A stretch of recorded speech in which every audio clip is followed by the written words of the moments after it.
Roe v. Wade was recently overturned, and needless to say, it was pretty explosive. TikTok has just lit up with all kinds of videos, people making arguments on both sides. Let's take a look at one. All right, so this is a very pro-choice video, but she's starting off with a pro-life quote. And honestly, the quote's a little bit snarky. It's sort of communicating the idea that if you are pro-choice, you are definitely all for and cheering on the deaths of all these children. And to a certain degree, they're not wrong. All right, so now she's throwing up a bunch of statistics and numbers that we're just gonna have to assume are accurate because I haven't fact checked her, but she's painting a pretty bleak and negative picture upon those that are born and the situations that so many of them end up in. All right, so if we go back, there's starvation, there's poverty, there's foster care, there's neglect, and there's abuse, and there's miscarriages, mothers die, all kinds of terrible situations that honestly I think we would all say resonate with us deeply. So she wraps the video by saying, you're claiming to save 1.6% of children and placing them into the 38 million already suffering. She does this hand gesture like, well, there you go, point made. Now let's back up and point out two pretty broken things about her argument. Number one, her argument using these statistics about poverty, about foster care, about abuse, about neglect, about starvation.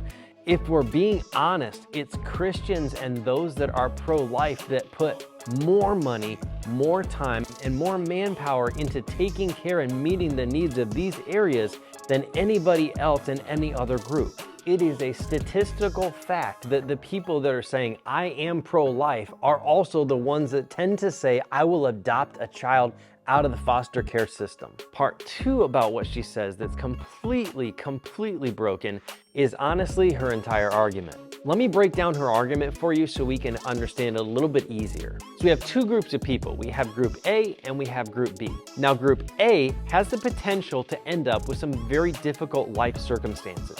The people in group B already are experiencing those very difficult and challenging things. Her argument is essentially, why don't we just kill off the people that are in group A so they never end up with the horrors and tragedies of being a part of group B?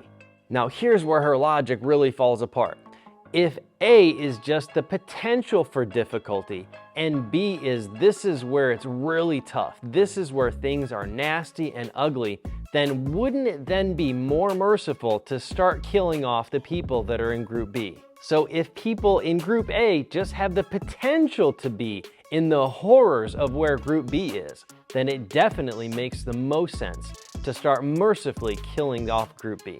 Guys, let's just for a moment step away from the terminology of pro-life and pro-choice. Here's why you and I need to have God's view of life. It's because it allows us to always be consistent.